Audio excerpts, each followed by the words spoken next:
Students of English literature, आज हमारे इस lecture 1 introductory lecture Hindi version lecture में हमारा टॉपिक है short story number 3 that is lost child written by Mulkraj Anand. Students, इससे पहले कि हम स्टोरी का सिनॉप्सिस जानें, आइए थोड़ा सा कुछ जान लेते हैं राइटर के बारे में। मुल्कराज आनंद हमारे भारतीय पहले ऐसे राइटर हैं जिनके पाठक इंटरनेशनल स्तर पर, अंतर्राष्ट्रीय स्तर पर पाए जाते हैं। उनका जन्म पेशावर में हुआ जो आज पाकिस्तान में है। उन्होंने खालसा कॉलेज अमृतसर से ग्रेजुएट किया 1924 में और वह इंग्लैंड चले गए। वहाँ पर उन्होंने कैम्ब्रिज यूनिवर्सिटी को ज्वाइन किया और पीएचडी इन फिलोसफी 1929 में अर्जित की। स्टूडेंट्स, वह पहले एक ऐसे इंडियन राइटर थे जिन्होंने पंजाबी और हिंदी फ्रेजेस को इंग्लिश में यूज़ किया। वह इंडिया के चार्ल्स डिकेंस माने जाते हैं और उनके बारे में एक विशेष बात यह है कि उनकी जो तस्वीर खींच देने वाली राइटिंग स्टाइल है वह अनुपम है। जब आप स्टोरी पढ़ते हैं तो सारी पिक्चर दिमाग के सामने बिल्कुल ऐसे घूम जाती है जैसे कि मानो आंखों से आप देख रहे हों। ये स्टोरी द लॉस्ट चाइल्ड एक ऐसे बच्चे की कहानी है जो कि बहुत ही उत्सुक और बहुत ही जोशीला है, जिसकी कल्पनाएं बहुत ज़्यादा हैं, जो बहुत ही सोचने वाला है। आइए देखते हैं थोड़ा सा इस चैप्टर से रिलेटेड सारांश। एक बच्चा जो बहुत ही उत्तेजना में है, बहुत ज़्यादा फुर्ती में है, चंचल है, वह मेला देखने की खुशी में अपने कदमों को उठाता हुआ अपने माता पिता के पीछे आगे बढ़ रहा है। वह जैसे ही अपने गांव से बाहर निकलता है उसे खिलौने दिखाई देते हैं और वह अपने माता पिता से खिलौनों की रिक्वेस्ट करता है। वह आगे बढ़ते जाते हैं, माता पिता उस पर ध्यान नहीं देते और इस तरह से वह toys, sweets, flowers, balloons, rides, कहें तो खिलौने, मिठाइयाँ, फूल, गुब्बारे, मदारी और झूले की चाह करता है। लेकिन उसके निराशा का ठिकाना नहीं रहता जब उसके पेरेंट्स उसको हर बार मना कर देते हैं।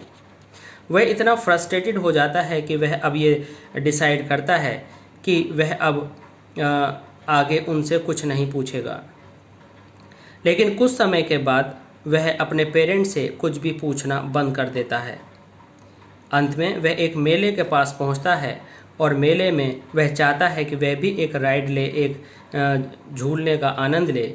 लेकिन जब उसे ये याद आता है कि उसके पेरेंट्स उसको बिल्कुल मना कर देंगे और आगे बिल्कुल आज्ञा नहीं देंगे, तो वह बहुत परेशान होता है और शांत रहता है। लेकिन जैसे ही वह मुंह खोलता है और उसे पीछे से कोई रेस्पॉन्स नहीं आता और वह मुड़कर देखता है तो पाता है कि उसके पेरेंट्स वहाँ पर नहीं हैं। अब वह बहुत परेशान होता है और अपने पेरेंट्स को ढूंढने की कोशिश करता है।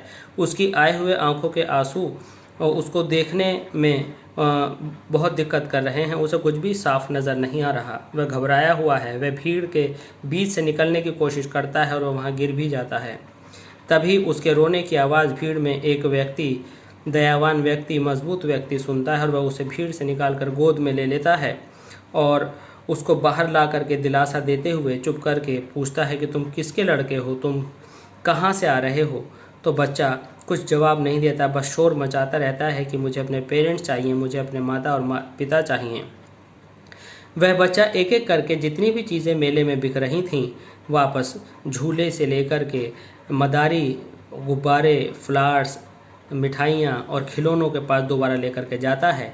लेकिन इस बच्चे को उनमें कोई इंटरेस्ट नहीं रहता।